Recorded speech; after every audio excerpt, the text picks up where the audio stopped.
ありがとうございます。ありがとうございます。引き続き、11月の末日までクラウドファンディング続きます。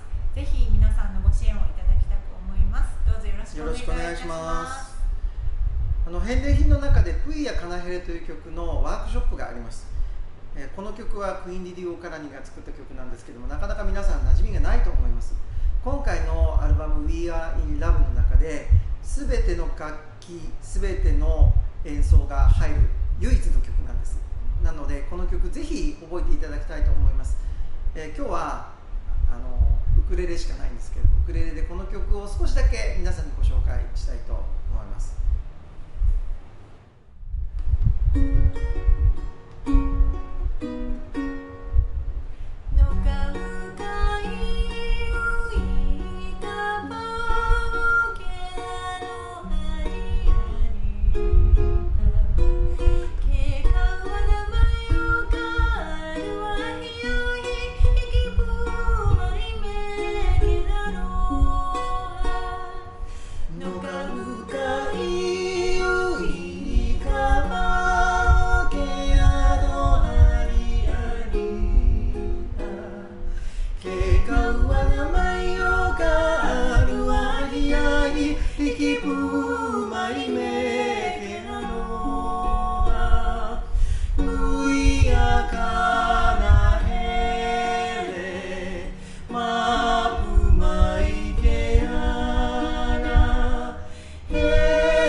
ヒリルでした。よろしくお願いします。